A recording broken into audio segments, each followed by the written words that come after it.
Okay.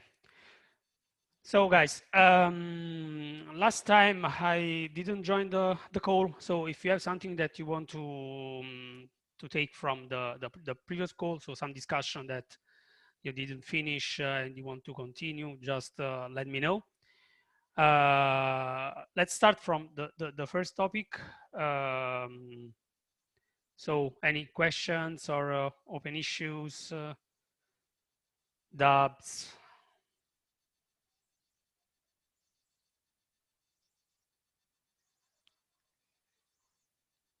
And it seems not. Well, I was just going to say, Sam Hawker posted something about changing topic replicas using cruise control. So I will. That was what issue 23267. I'll put a link in the chat. Hold on. What was it? 3267. Yeah. So that is just basically about getting the discussion started about how we are going to, because people ask us about how to change the replicas of a partition, and cruise control has the ability to do that through its topic configuration endpoint. And that what that does is allow you to change the number of partition replicas, but also have cruise control decide where to put them, so that you don't overload nodes using cruise control's balancing feature. It also figures out which nodes are the most overloaded if you reduce the number of replicas. So it will preferentially remove replicas from the most overloaded nodes.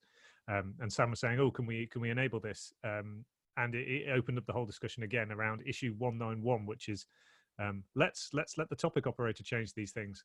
And I'm not totally familiar with all the arguments in that very long issue, but I know that there's quite a lot of thoughts on how to do this. So anyway, I just wanted to flag this to the community because I think it's an important feature that we could do with, and we don't have to tie in cruise control, but it would be nice.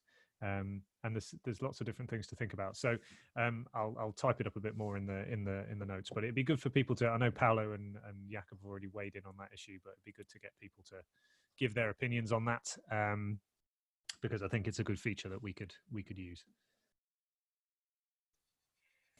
Yeah, I agree. And the thing is that in that discussion, there was the proposal maybe to use another custom resource or putting this kind of feature in the Kafka rebalance operator, which seems to be a little bit weird. So it should be in the topic operator, from my point of view.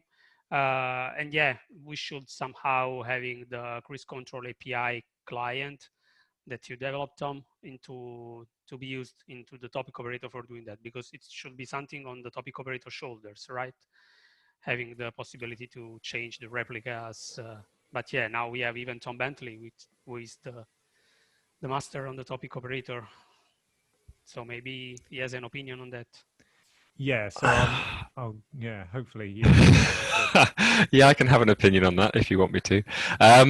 So basically at the moment the topic operator only really cares about this in two ways. So topic has got obviously a number of partitions and a number of replicas, and at the moment when you create a Kafka topic, obviously you would normally give those two things and it just passes that to Kafka, and the broker decides where those replicas are going to go.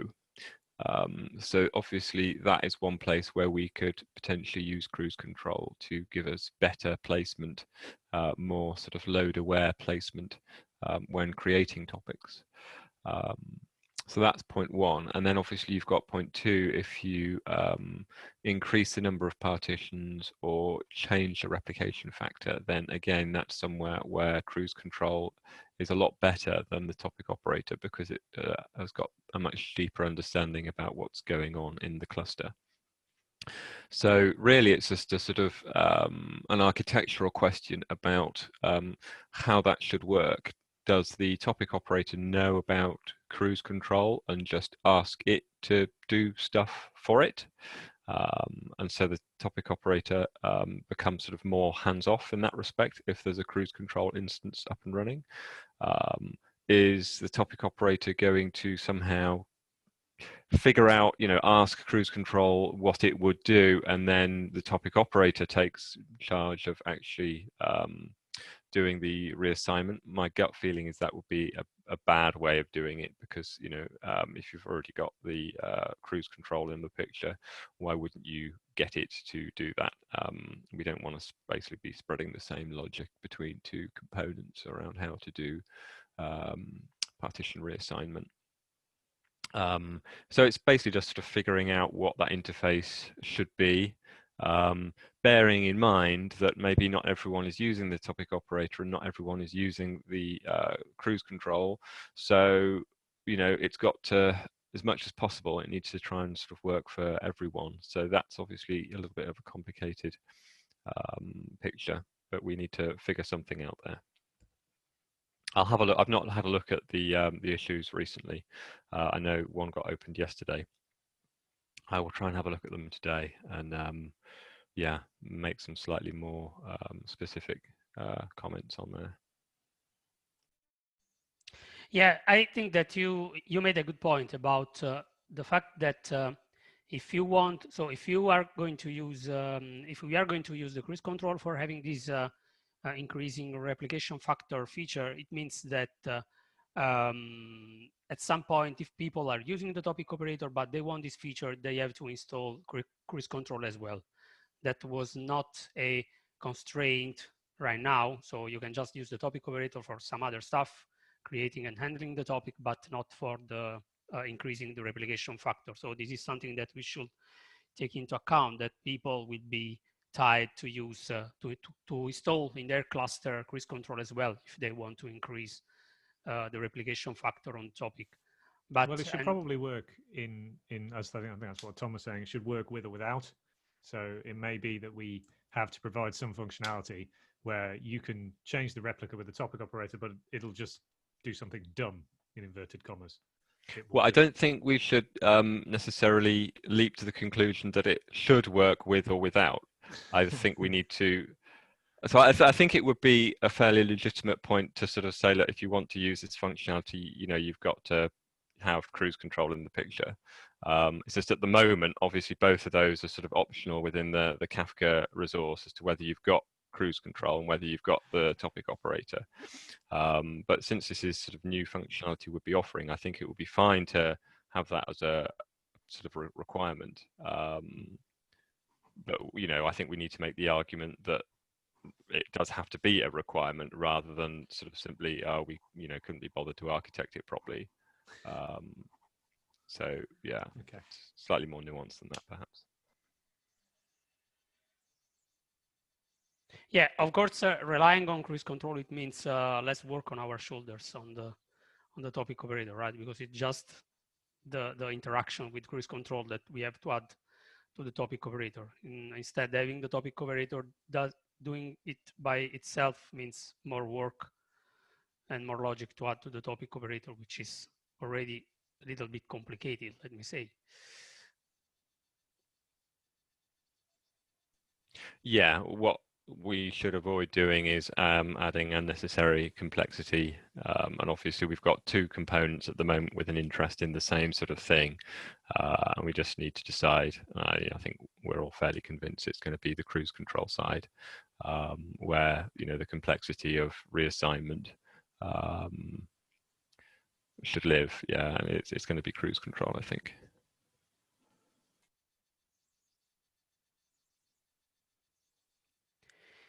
Yeah. Any more thoughts on that?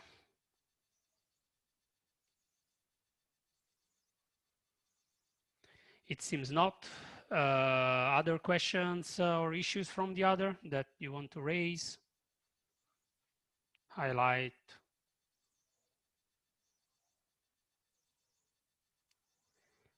Okay, it seems not. So let's move to the open PRs. In the agenda, you can see just one PRs. Maybe I can just share the screen. Let me see, how can I do that? Share the screen, and I like to share desktop 2.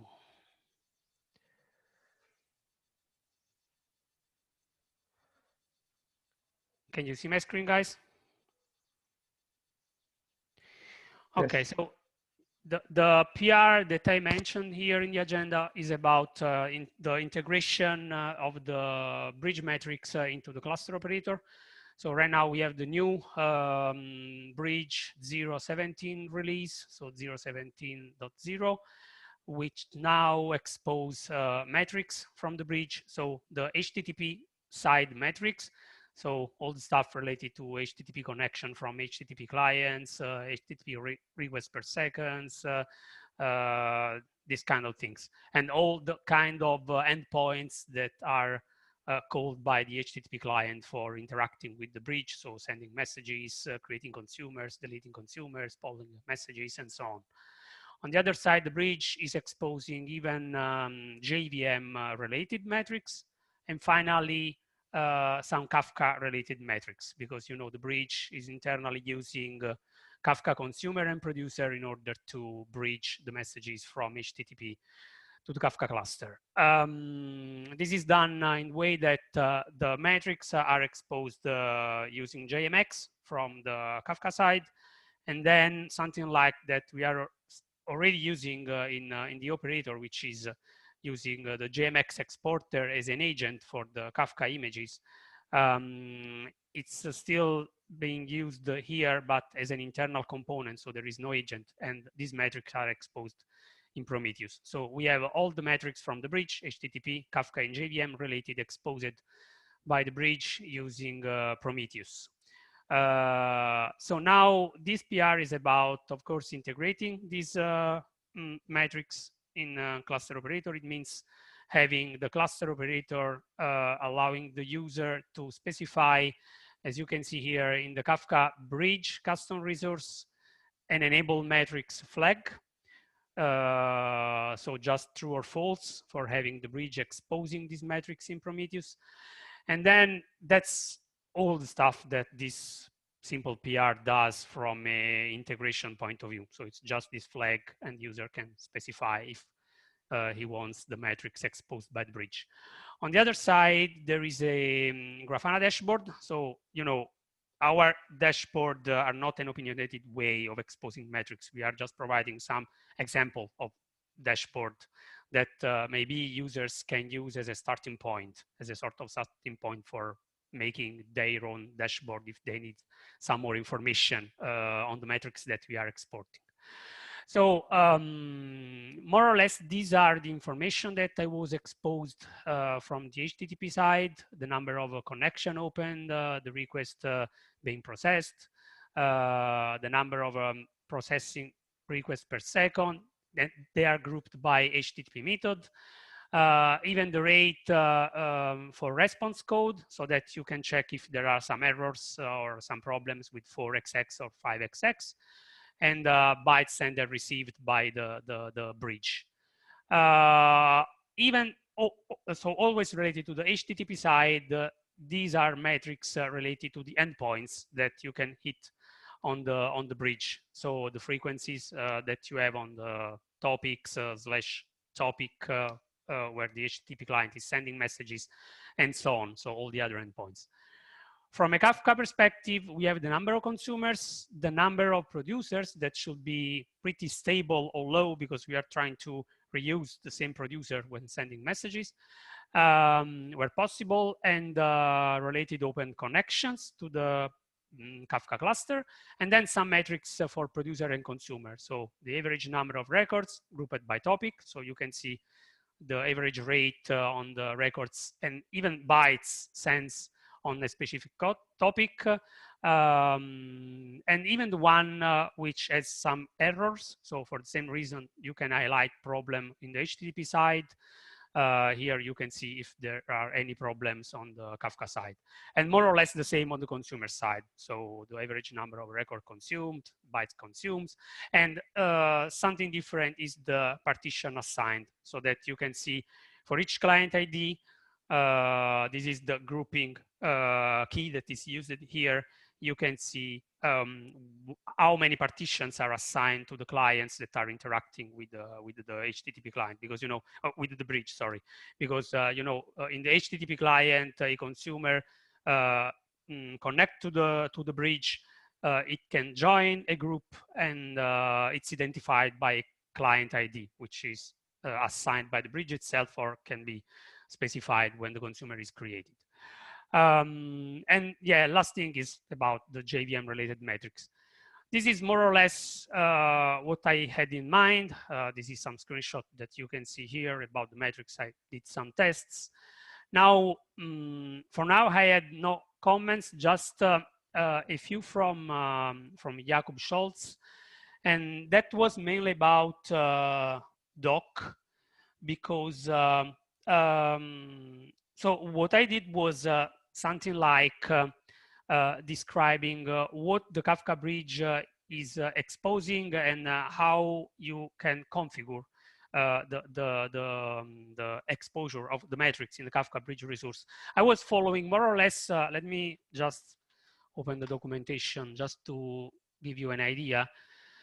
Let's say on the master, I was more or less following the same way we are working with the Kafka exporter.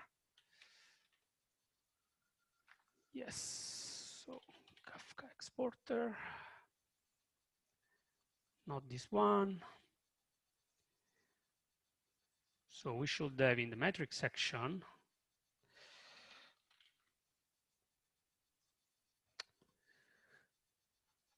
at some point in the metric section, after describing how to install Prometheus, blah, blah, blah, and information about Kafka and Zookeeper alerting, and then Grafana, we have a section specific from the Kafka exporter. So there are some information on the consumer leg, which is not the case for the HTTP bridge. The alerts that we don't have right now for the bridge, which is something that I will open an issue for that. So it could be interesting to think about some alerts that we can raise from a bridge point of view. These are all the metrics exposed by the Kafka exporter and the way that you can configure the Kafka exporter. And even how to enable the Grafana dashboard for the Kafka exporter. I was more or less following the same. So providing here a section where I explained you in the Kafka bridge resource have to enable the metrics in this way. Here the Grafana dashboard that you can use, and the metrics that are exposed. Then Jakob raised the point that maybe we could avoid this section for the bridge, but just adding in general in the Kafka bridge resource where we explain what the Kafka bridge is and how the Kafka bridge is, how you can enable the metrics. But then it comes to another PR, which is from Paul, who is refactoring, Paul Mellor, who is refactoring a little bit the metrics section. And there is going to explain the kind of metrics we have in Kafka, in the exporter, and I think that now this section for the bridge fits well in that section as well. So yeah, I don't need to have just a feedback right now, of course, but if you could take a look, I don't know what your point is. I think that this PR from a code point of view is really trivial because enabling the metrics is really trivial from the cluster operator point of view.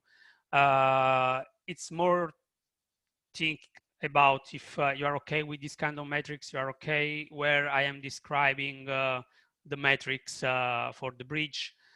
Yeah, and that's all more or less.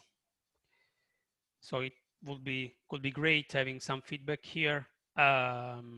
Or maybe just having this one as a starting point and maybe, I don't know, adding more things. Even if you can see here that it's already sort of 3 pages of graphs that we have in this dashboard. So it's greater than all the other dashboards that we have for Kafka, Zookeeper, and Exporter as well. So I think that there are a lot of things already on this dashboard. But yeah, that's all. That was what I was asking for. Just if you have any feedback, you can do that even after the call on when you have time.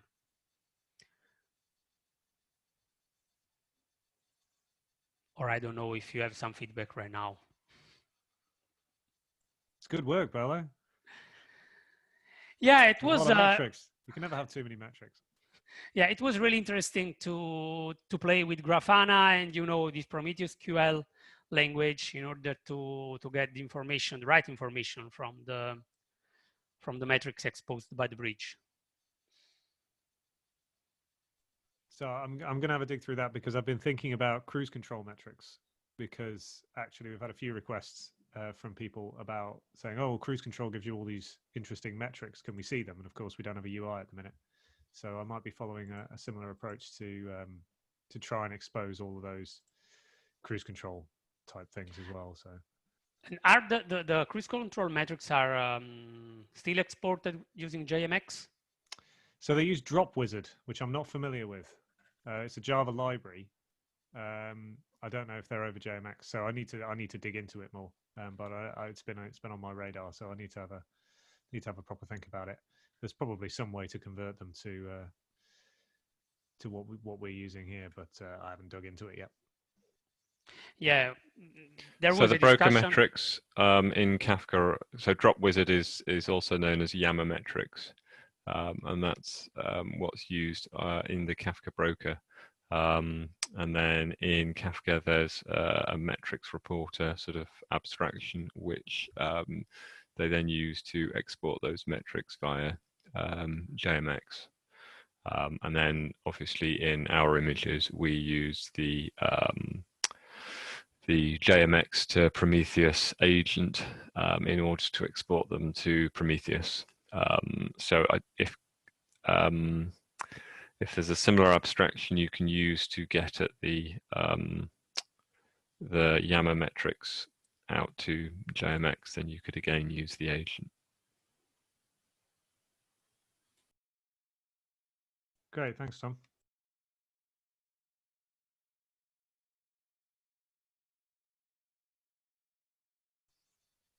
Yeah, of course, if you need any kind of help, Tom, please ping me. Yeah, because I did some stuff on that, so I can help you. Even if you are going to use JMX exporter for that in the way that Kafka is using, as Tom already mentioned.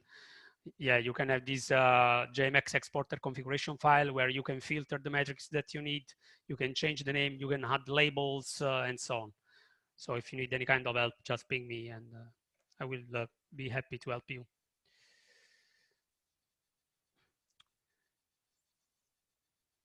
So I guess that on this PR, we are all set. Any other PR that you want to raise, you want to discuss?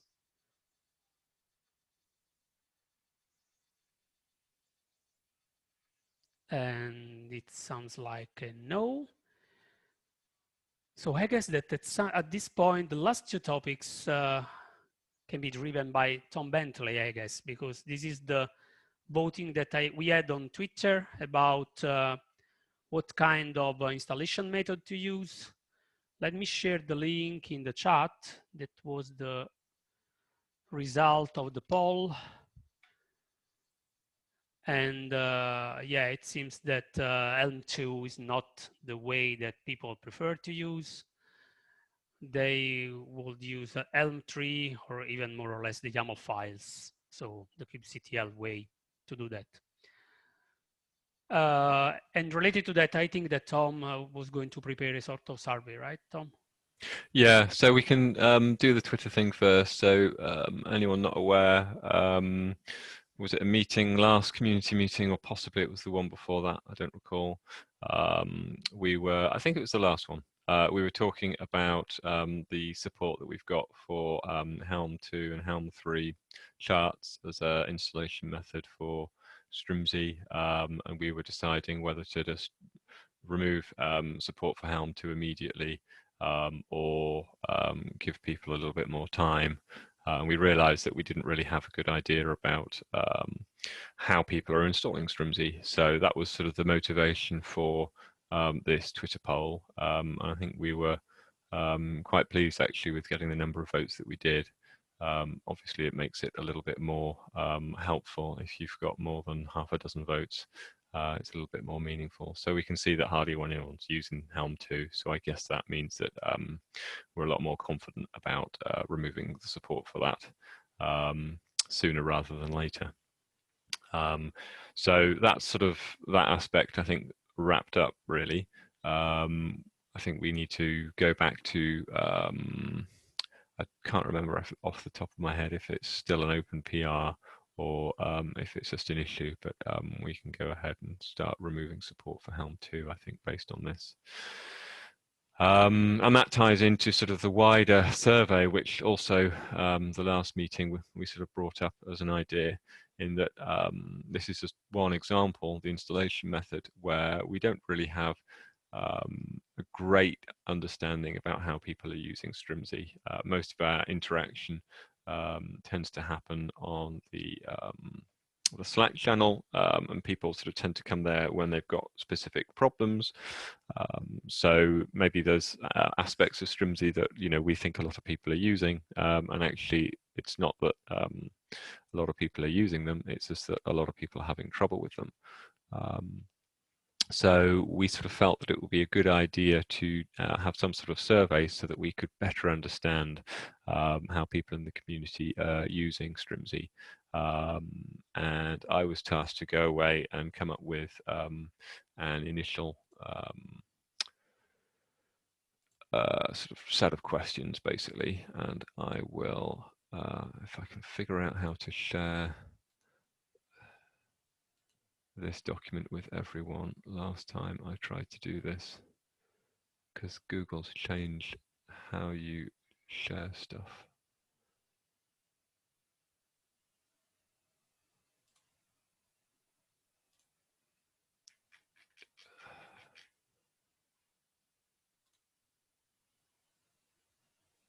Publish to the web. Do you think that's what I want? Do you want even sharing your screen during the call? I can enable you to do that. Oh, that might be easier, yeah. And I can take people through it. Yeah, go on. Okay, so let me enable you, because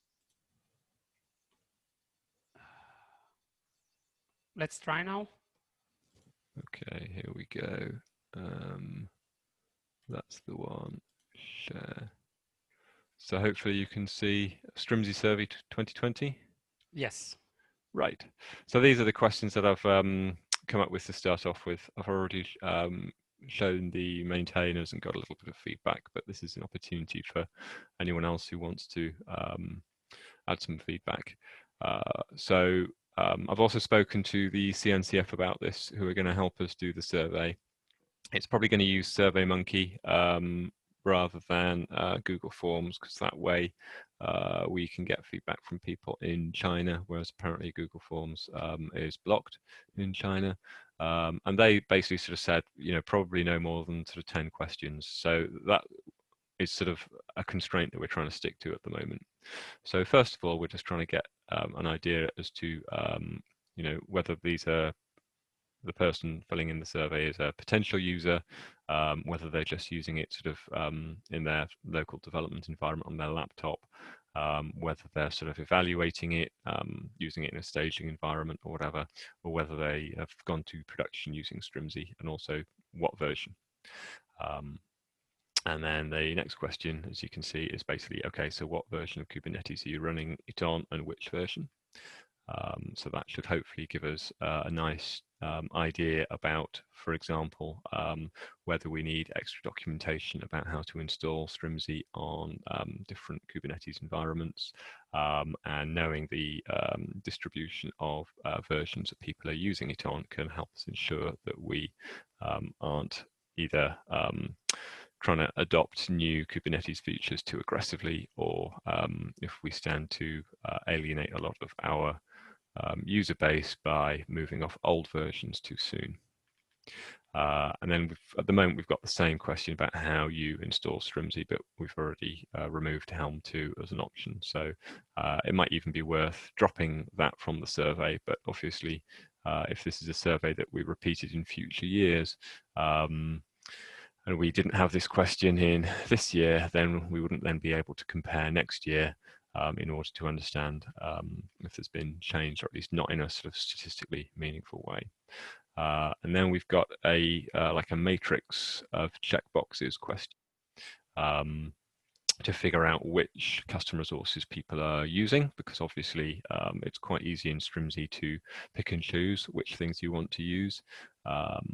So this could be quite useful. And I've broken, the reason this is a matrix is to try and tease out in people who are using Strimzy in their sort of company, try and tease out if companies are sort of deploying Strimzy in such a way that there's one bunch of people who are managing the cluster and another bunch of people, developers, who are sort of maybe got access to Kafka topics and Kafka users, but don't have rights to the Kafka custom resource because that's being managed sort of centrally for them, which is obviously one of the reasons that people sort of often come to Strimzy, is that sort of ability to separate those two concerns. So I think that could be quite an interesting question. And then a question around contribution. So are you a contributor? Have you tried to contribute? That sort of thing. Really, I'm not quite happy with this question at this point, because it's all very well sort of knowing these sorts of things in raw numbers. But from my sort of point of view as a maintainer, I'm always asking, you know, are the barriers to people contributing to Strimzy too high, and what can we do to lower them? I've got all sorts of ideas about, you know, where it's difficult for people to contribute, but I've no idea if they're actually correct, those ideas, or whether it's just, you know, sort of a hypothesis that isn't borne out by reality. And at the moment, for me, this question isn't quite teasing out answer to that. So whether we need a text box in there to sort of say, to give people the opportunity to give sort of more direct feedback about that, I don't know. Was someone going to ask a question? Yes. What do you mean by follow-up? What's stopping you? So do you mean that there will be, I don't know, a text box or something like that? Yeah, possibly. Yeah, this one here, you mean? Yeah, sorry, yeah. Yeah. Yeah, it's just because that's, in a way, I don't really care about sort of what proportion of people who are using Strimzy might have contributed code or documentation or whatever. It's just what I want to know is how easy is it for people to go from using it and finding that they've got, you know, a bug or whatever. Do they feel enabled to sort of fix that themselves? And if not, you know, why not? For instance, one thing that I'm particularly aware of is that the build sort of situation, we use sort of a combination of Make and Maven, is, I think, quite hard for people to just sort of come along and get to grips with, because, you know, you're using two different tools there. People who are familiar with Java often aren't very sort of competent with Make files, for example. So that's sort of one area where I sort of think, you know, that's actually, it raises the barrier to people coming along and making simple fixes. And yeah, at the moment, that question's just not going to tease that out well enough, I think. But obviously interested in people's opinions about that. Yeah, my only concern using text box, you know, when the question is more open, is that at the end, if you have, I hope that we are going to have a lot of people answering these questions. It's a little bit difficult to analyze then the data, right? Because they could be completely different. Maybe you can read different texts in the same way. So the people are saying the same thing, but in different ways, and you don't catch it. I don't know if we should somehow to squeeze some options about why what was stopping you to help. So I think in terms of the number of responses we might expect, I think the Twitter survey gives us a clue. I think it might be more than that, in that maybe people will be more motivated to take a sort of a slightly bigger survey where they, you know, feel that they've got more input into the project, because it's asking them a wider set of questions than the sort of very narrow, how do you install Strimzy? On the other hand, it might be less than that, because it'll be slightly harder for people to complete the survey than just using, sort of something popping up in their Twitter feed and them just answering it. So, roughly, I think we're looking at a similar sort of number. And 70 to me, if you sort of buy that logic, then 70 sort of lots of text boxes, most of which are probably going to be empty, is not so difficult to just analyze, manually. You're right. In general, if this was a survey that we were expecting thousands of answers to, then the more text boxes you've got, then the harder it is to do any sort of analysis on that. But on this particular sort of question about the barriers to people contributing, then I don't think that any sort of statistical summary of that is actually really helpful. What we want is people's experience of, oh, well, I tried and I found that the build system was a nightmare, or I tried and I couldn't figure out such and such, and I didn't feel I was able to ask for help, and so I just gave up. Or I tried and the code was a nightmare and I gave up. Those are all interesting experiences that people have had, and they might not feel enabled to sort of basically make those on Slack or whatever existing channels, because that's sort of quite a, if you're sort of an outside potential contributor, to come, to sort of fess up in a forum like that, like Slack, for example, that you couldn't understand something, no one likes to admit that they're being stupid. Whereas if we've actually asked the question of, have you tried to contribute, and what stopped you, then I think people are more likely to sort of offer up the fact that, yeah, I tried and I couldn't understand the code or whatever. So yeah, in summary, I think the fact that it's a text box for this sort of fairly narrow answer in a survey that we maybe expect to have around 70 responses to, I don't see that as problematic. Yeah, okay, maybe it can be, so because it's going to be our first survey, it could be a sort of starting point for tuning the Yes. questions and related answers for a future survey. Yeah, if we did a survey again in the future, I'm sure we would tweak the questions a little bit. So that's also sort of the motivation behind question 6, is specifically to do with the build system. Question 7 is trying to tease out whether or not the project roadmap is right. And there's a question around how this is phrased, because at the moment, there's sort of two issues here. There is what isn't on the project roadmap that people would like to be on the project roadmap. And then there's also the question of how should we try to prioritize the project roadmap, because obviously we've got our impression about which is the order in which we should deliver features, but that doesn't necessarily correspond with what the community want. So can we answer both of those with a single question, or are we going to need separate sort of questions where we ask people to prioritize what's already on the roadmap, and then maybe what features do they think are missing from the roadmap? Might be a way to do that. So I think that we need a little bit more work on that question.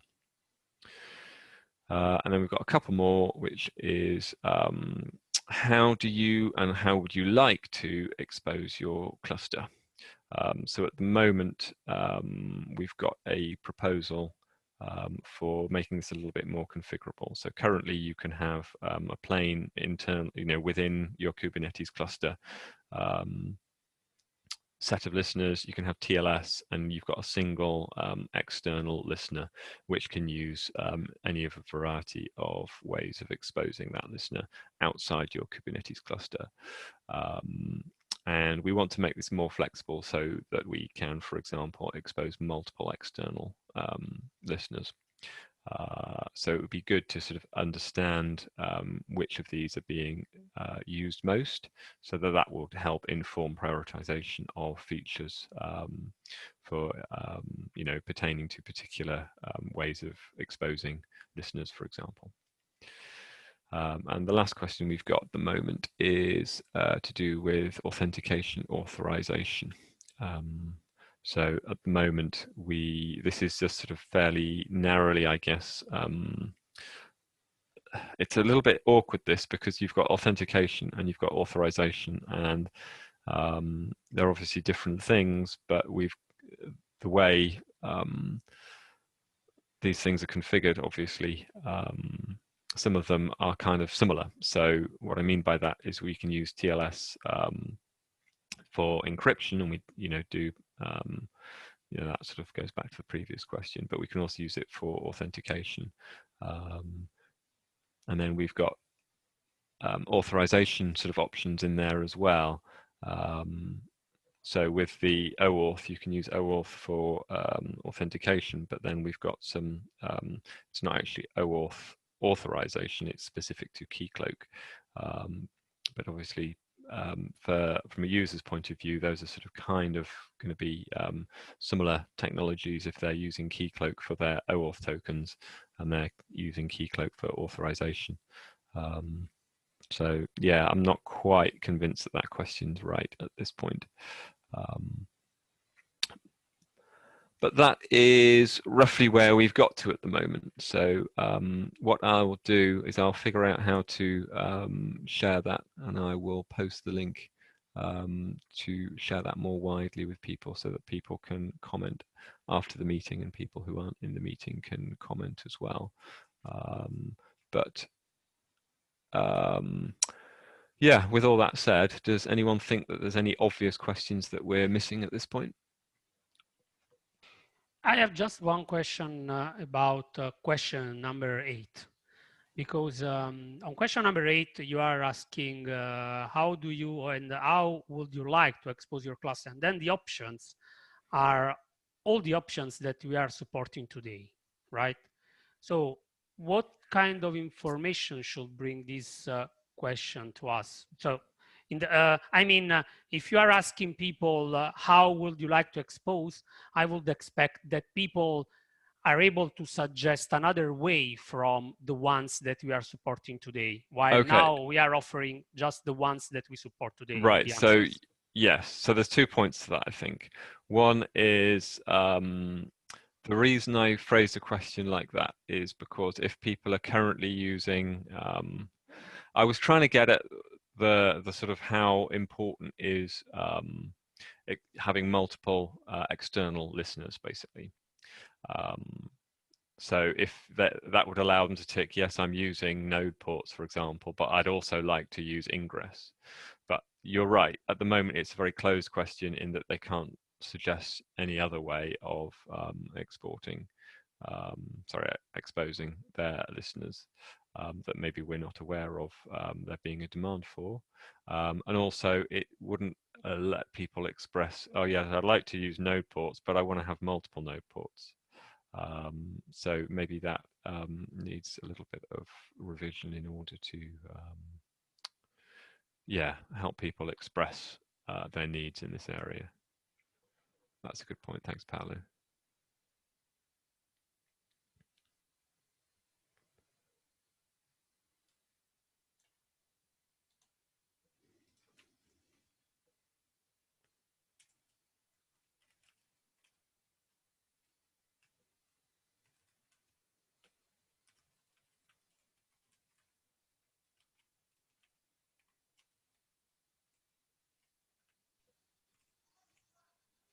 Does anyone have any other questions on this survey?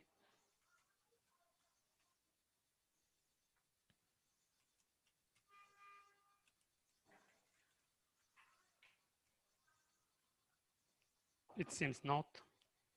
So thank you very much, Tom, for taking care of this.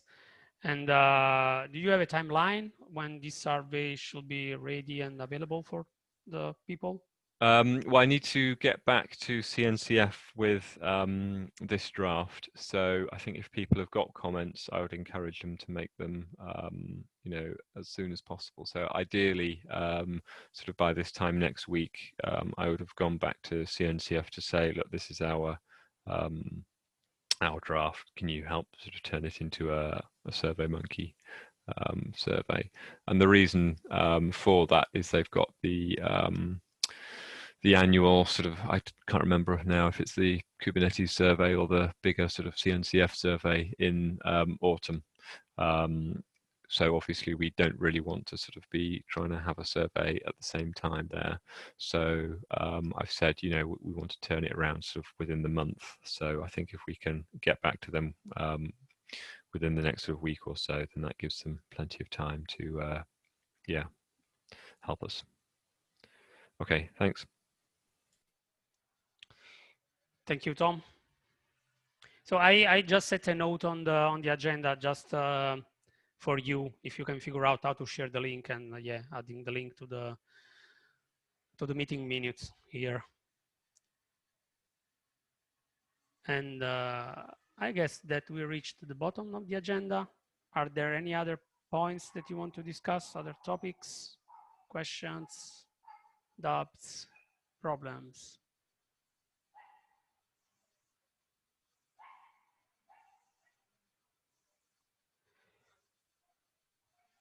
Okay, so let me stop recording.